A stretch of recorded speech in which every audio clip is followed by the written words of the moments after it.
John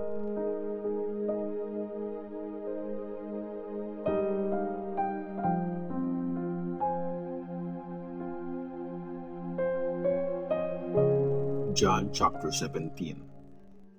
Nag-pray si Jesus para sa mga disciples niya. After niyang sabihin ang mga ito, tumingala siya at sinabi, "Tatay, ito na ang oras.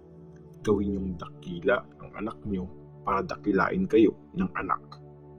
Binigay niyo sa kanya ang kapangyarihan sa lahat ng tao para bigyan niya ng buhay na walang hanggan ang lahat ng binigay niyo sa kanya.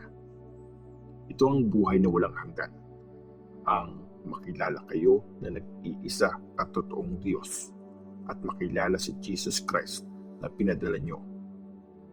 Pinakita ko po ang kadakilaan niyo dito sa mundo at natapos ko na ang mga pinapagawa niyo sa akin.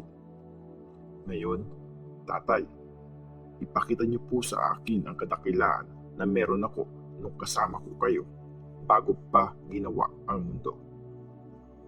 Pinakilala ko kayo sa mga taong binigay niyo sa akin na mula sa mundong ito. Sa inyo po sila at binigay niyo sila sa akin. Sinusunod po nila ang mga salita niyo. Ngayon, alam na nilang galing sa inyo ang lahat ng binigay niyo sa akin. Binigay ko sa kanila ang mensahe na binigay niyo sa akin at tinanggap nila ito. Alam nila ang totoo na galing ako sa inyo at naniniwala silang pinadala niyo ako. Pinagpipray ko sila. Hindi ko pinagpipray ang mundo. Pinagpipray ko ang mga taong binigay niyo sa akin kasi sa inyo sila.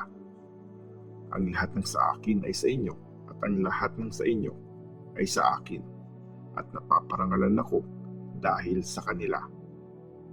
Papunta na ako ngayon sa inyo. Wala na ako sa mundo pero nandito pa rin sila. Amang banal, ingatan niyo po sila gamit ang kapangyarihan ng pangalan niyo, ang pangalang binigay niyo sa akin para magkaisa sila gaya ng pagiging isa natin.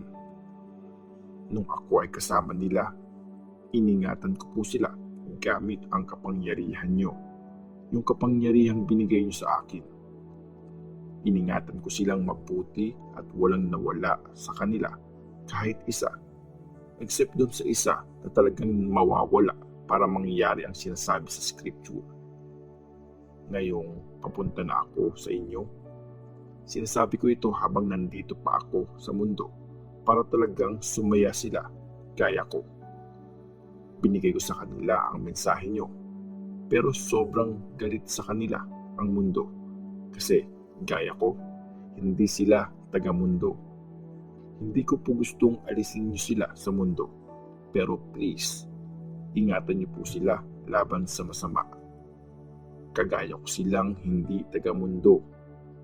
Gawin niyo silang banal sa tulong ng katotohanan na nasa salita niyo. Ang salita niyo ang katotohanan. Kung paano niyo ako pinadala sa mundo, ganon ko din sila pinapadala dito sa mundo. Inaalay ko ang sarili ko sa inyo para sa kanila, para maging dedicated sila sa inyo. Nagpipray ako di lang para sa kanila, kundi pati sa mga naniniwala sa akin dahil sa mensahe nila. Pinagpipray ko po na magkaisa silang lahat.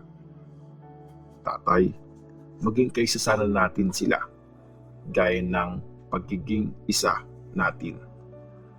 Magkaisa sana sila para maniwala ang mundo na pinadala niyo ako. Binigay ko din sa kanila ang kadakilaang binigay niyo sa akin para magkaisa sila, gaya ng pagiging isa natin. Nakikipag-isa ako sa kanila at nagkakaisa din tayo para talagang magkaisa sila. Malalaman ng mundo na pinadala niyo ako kasi mahal niyo rin ang mga sumusunod sa akin gaya ng pagmamahal niyo sa akin.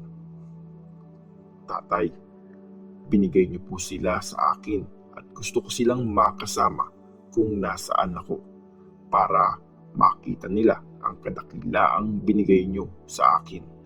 Kasi Minahal niyo ako bago pa ginawa ang mundo.